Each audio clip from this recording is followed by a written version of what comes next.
Assalomu alaykum hammaga yana bir bor. Bugun biz JavaScriptning birinchi darsi bilan boshlab olamiz. Ya'ni bugungi mavzuyimiz JavaScriptni veb sahifaga ulash. Xo'p, undan oldingi darslarda nima o'tdik? Bizda 0-darsda biz JavaScriptga kirish qismini qildik.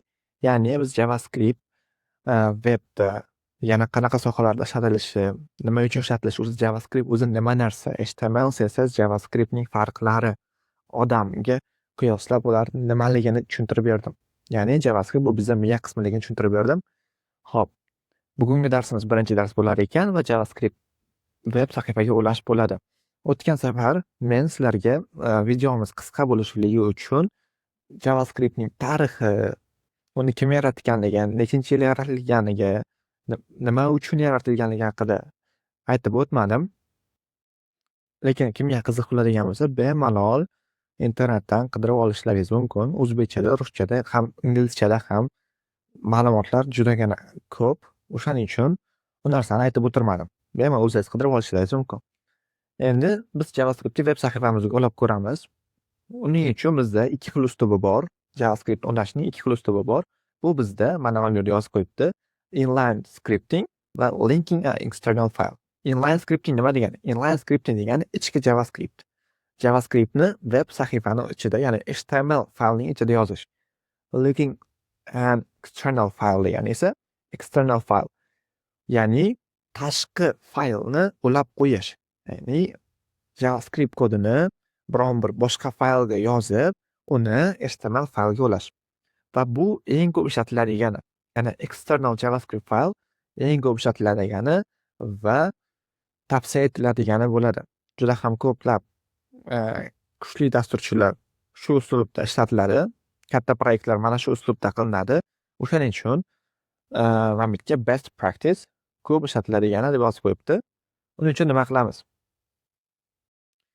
Mana bu yerda HTML fayli deb tasavvur qilaylik va HTML faylining eng tagiga, demak bodyning tagiga eng oxirgi element qilib script degan narsani ulashimiz kerak. Script degani ulashimiz kerak bo'ladi. Va source qismiga esa nima qilyapti? JavaScriptni ulab qo'yyapti, ya'ni tashqi faylni ulab qo'yyapti. Buni qanday qilinayotganini keyinroq kodda ko'rsataman, o'zim qilib ko'rsataman. Va bizda mana bu yerda ikkinchi uslubi inline JavaScript, JavaScriptni HTML fayl ichida ishlatish. U qanday bo'ladi? HTML fayl xuddi o'sha narsa, lekin bu yerda biz ulamayapmiz. Bu yerda biz ulamayapmiz. Aksincha biz script faylni ichida, script tagini ichida nima qilyapmiz? JavaScript kodini yozyapmiz. Ko'ryapsizlar? Script degani ichida JavaScript kodini yozyapmiz. Mana bizda ikki xil uslub. Xo'p, endi men sizlarga bu ikki xil uslubni ham kodda ko'rsatib o'taman. Qaraymiz.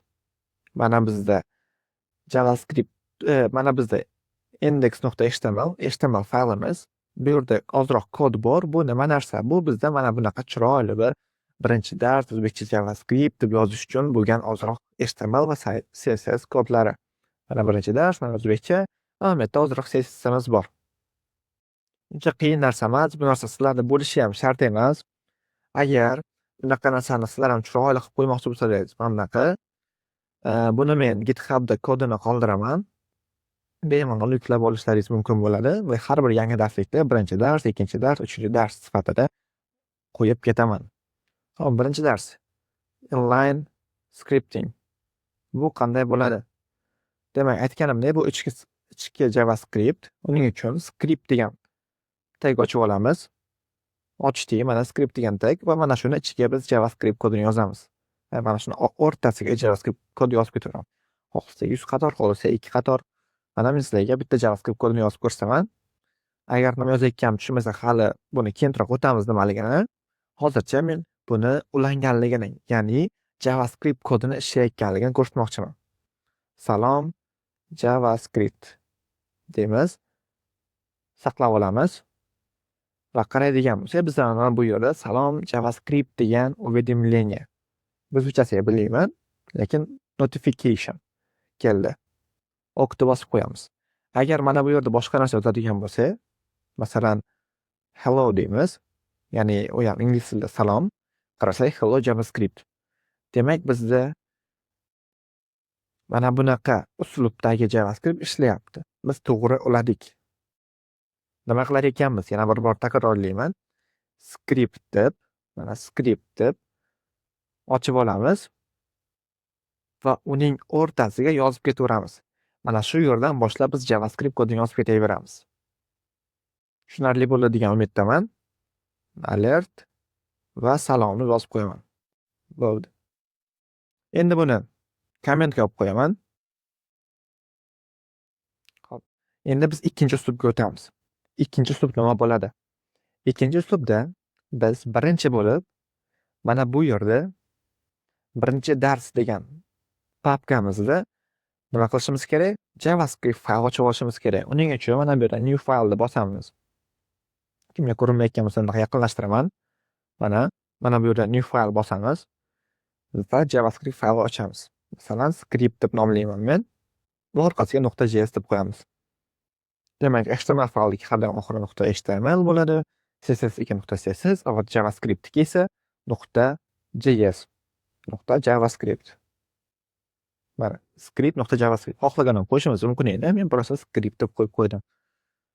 Xo'p, mana bu yerda endi bizda JavaScript fayl bor va mana shu yerga ham boyagi kodimizni yozib ko'ramiz. JavaScript kodini. Salom JavaScript.